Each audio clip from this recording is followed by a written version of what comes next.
you. All right, Dathan, give us the Ritz report today. Victory at the Boston Marathon. Yeah, that sounds pretty good. Victory at the Boston Marathon. Yeah, she was incredible. I mean, watching your athlete win the Boston Marathon, yeah, I'm sure the Olympics is better, but that is probably the next best thing. I mean, just incredible. And she executed the plan to a T, and she looked incredible coming down the finish, watching her sprint versus New York. Man, what a difference. And it just, yeah, we're so happy for her.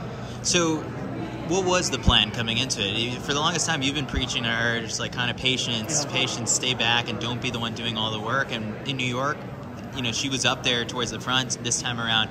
Yeah. Listened, I think. Yeah, she did great. I mean, to the race plan to a T, you know, and to her credit, you know, like that's, you know, she really took that to heart. She took the fueling, the drinks, you know, she'd hold that Martin bottle like for half a mile. Like everybody else is gone, she still got it, you know, and I think she really took the lessons from New York, and I mean, she was really dejected afterwards, and like really put a lot into it, a lot of time away from, you know, the family, and so like coming in for this one, just such a different vibe too. Like families here, you know, they're buying stuff for their apartment. Her daughter's like tugging on her arm, all that stuff, you know, like, and yeah, they got to get back for school. Like, it's like those things like are the distractions in normal life versus what, you know, happens in the fall, and you could just see it even like for her. She was so focused in the training, but also like happy and excited, and so that's to me, like, yeah, the emotion afterwards for her. It's hard to get emotion out of Hellen, and that emotion is what you can't put a price on. That was amazing. So in this field, there's so many women who run under 220, under 218, and when we visited you last fall, you said that, you know, Hellen could be up there. I mean, down the road, potentially takes so well to the marathon, the world record and all that stuff could be in her wheelhouse. And today she took down all of those women. So for her, I guess she belongs up there in that kind of like conversation now.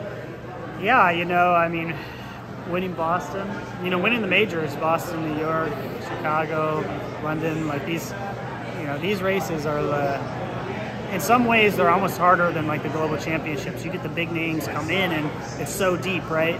And so, but if she continues to just like learn the event, like even now, like that's like the real homework after this is to be able to continue to learn the event. Like we know she's capable of it. She can win these ones. Now let's see what she's capable of. But to do that, you got to know yourself. You got to know the event and really dial in. And so I think this result is going to help validate like we put the system in place for her, and she's like.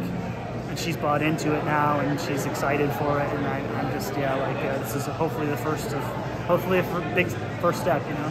So if we go back now a couple weeks, how long was Hellen actually training for the Boston Marathon? Because, you know, she was a late entry. You saw something in New York that told you that, you know, we're on the right track, and so it's time to get her in the race. Basically since the Kenyan Cross Country Championships, like the first week of Police Forces Championships in the first week of January, she got back.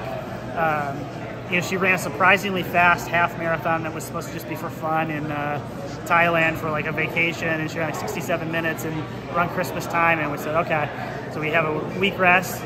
She did the race at the cross country meet there, and then it was like she's been running 100 to 120 miles a week, except for she raced RAC and New York City half. So those two races she came down for a week, but other than that, like she's just been training good and solid, consistent, week in, week out. So that's why when we were like, okay, do we look for the spring marathon in the next 4 to 5 weeks? We knew she was ready. If not, if she was gonna, I felt like it was a waste of fitness where I thought she was. So I said, I had the training mapped out 2 ways. We go these shorter races or we go the marathon afterwards. And so like, that's basically, I had to make that decision. Okay, I think she's ready for it now. I want her to make the decision. And so, you know, BAA, Ricky worked hard with Mary Kate. They came together, and she said she wanted to waffle back and forth a little. I said, oh, maybe I'll wait a few days. And I just told her, no, you got to decide tonight. Text me tonight. What are we doing? And she texted me that night. Let's do Boston. You know, like, and so she was really excited and all in on it. I think at that point, that was about 3.5 weeks before. So, wow. But she was already ready to go. The biggest thing was not overcooking it at that point. Yeah. fueling was the big thing, right? That in New York didn't go as well. She, when I saw her on Friday, said she was at 90% basically when it came to like mastering it or getting it done. What did you guys do in practice to get her there? I just make her take the bottle off the table, and then I'd forget about her for a while. I'd go check on everybody else, and she'd be running down the road a mile or two later with that bottle still in her hand. But honestly, it came down to 4 or 5 big sips. You know, like every time she'd do it, I'd say, that's not good enough. I'd see what's in the bottle left. That's not good enough. So in this race, I just filled them up to what I said, this is what you finished the bottle. And she did that. So, I mean, she never missed the bottle.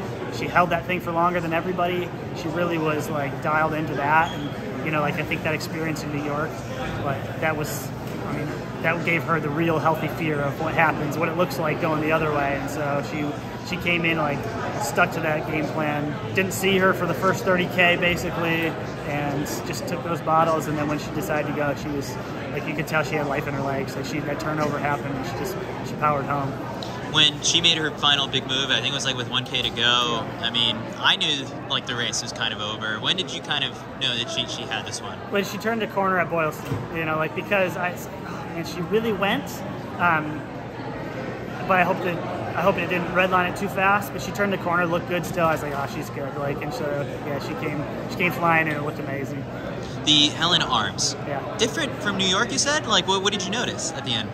I don't know. It's dangerous. I didn't notice nothing. You know, like yeah. At the end of the day, you know, like her mechanics, like, you know, like people say things this or that about him. She's been good at everything. Like I'm not changing that. You know, like it works. So it works, man. And she's a powerful runner, and yeah, like you can do it a lot of different ways, and she does it the Hellen way, and it's pretty awesome. So what if she says, I want to do the track next? You holding her back a little? I'll be surprised if she says that. That was me saying that, and I'm pretty sure that's a nail in the coffin that the track's done.